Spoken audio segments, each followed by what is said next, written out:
kí gbogbo etí tó ń gbọ́ mi pé a kú dédé àsìkò yìí. Ọ̀run ṣíṣí orí ìrìn ni èyí, ọ̀run ṣíṣí ti ojoojúmọ́ tí alábòójútó gbogbogbò ìjọ Ìràpadà olùṣọ́ àgùntàn Adébóyè kọ. Èní ni ọjọ́ àìkú ọjọ́ 26 oṣù kẹwàá ọdún 2025. Àkọ́lé ọ̀run ṣíṣí tòní ni Ọlọ́run ni ìrànlọ́wọ́ lọ́wọ́lọ́wọ́ mi. Àkọ́sórí àtàríwé orin Dáfídì orí 50 ẹsẹ̀ kínní, èyí tó kà báyìí wípé Ọlọ́run ni ààbò àti agbára wa, ó jẹ́ olùrànlọ́wọ́ ní ìgbà ìpọ́njú. Ẹ̀kọ́ náà tẹ̀síwájú lọ báyìí. Ẹsẹ̀ àkọ́sórí wa ti òní ṣe àfihàn pé Ọlọ́run ni ìrànlọ́wọ́ wa tó wà ní àkókò ìṣòro. Òun ni Ọlọ́run ìgbà tó ti kọjá, ṣùgbọ́n òun náà tún ni Ọlọ́run ìsinsìnyí.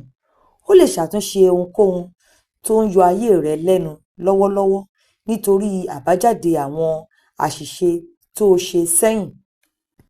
Ọ̀kan lára àwọn akẹ́kọ̀ọ́ mi nígbà tí mo jẹ́ olùkọ́ ní Yunifásítì Èkó, olùṣọ́ àgùntàn Adébóyè ni wọ́n sọ ìrírí wọn níbí.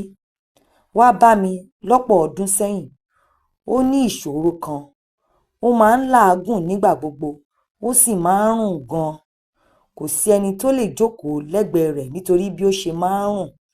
Àwọn dókítà oríṣiríṣi ti sọ ọ̀pọ̀lọpọ̀ nǹkan fún un láti ṣe, ṣùgbọ́n ìṣòro náà tẹ̀síwájú. Bí mo ṣe fẹ́ gbàdúrà ni Ọlọ́run sọ pé, rárá, má ṣe gbàdúrà, ó nílò láti ṣe àtúnṣe. Mo sọ fún un ohun tí Ọlọ́run sọ, ó sì ṣe àtúnṣe tó yẹ. Lẹ́yìn àtúnṣe náà, ó padà wá bá mi kí n lè gbàdúrà fún un. Ṣùgbọ́n Ọlọ́run sọ pé kò nílò, kàn sọ fún un pé kí ó máa mu omi tútù fún ọ̀sẹ̀ 2. Èyí jẹ́ òpin ìṣòro náà. Àwọn dókítà kò lè yanjú ìṣòro yìí láéláé, ṣùgbọ́n ẹni tó jẹ́ ìrànlọ́wọ́ wà nígbà gbogbo. Lọ sí àtijọ́ rẹ̀, yí ipò náà padà, ó sì fún ní ẹ̀rí. Nígbà tá a bá sọ pé Ọlọ́run wà lọ́wọ́lọ́wọ́ ìrànlọ́wọ́, ó túmọ̀ sí pé kò sí ohun tó ń ṣẹlẹ̀ lọ́wọ́lọ́wọ́ tí kò mọ̀. Ó tún túmọ̀ sí pé ó mọ ọ̀nà tó dára jùlọ láti kópa nínú àwọn ohun tó ń ṣẹlẹ̀ lọ́wọ́lọ́wọ́. Ìrànlọ́wọ́ Ọlọ́run jẹ́ ohun tó wà nígbà gbogbo fún àwọn tó ti fi ayé wọn sílẹ̀ fún un. Èyí tá a lè nínú ìwé Àìsáyà orí 75 ẹsẹ̀ 24 tó sọ wípé kí wọ́n tó pè mí, èmi yóò dáhùn. Nígbà tí wọ́n sì ń sọ̀rọ̀ lọ́wọ́, èmi yóò gbọ́. Èyí túmọ̀ sí pé kó tó di àkókò tí o mọ̀ pé o nílò ìrànlọ́wọ́, ìrànlọ́wọ́ tó wà nígbà gbogbo ti lọ ṣáájú rẹ láti pèsè ọ̀nà àbáyọ.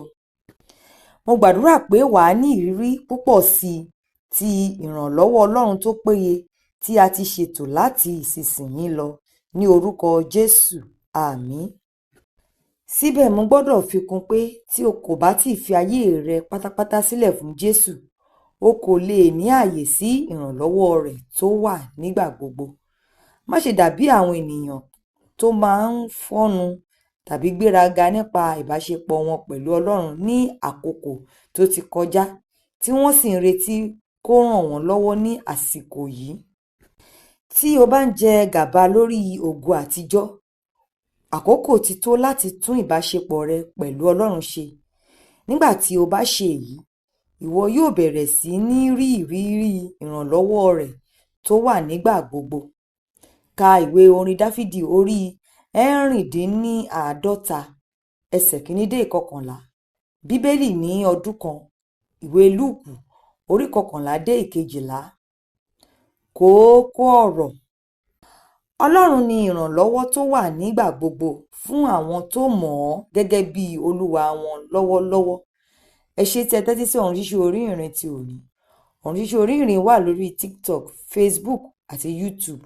Kí ẹnìkan kó ké hallelujah.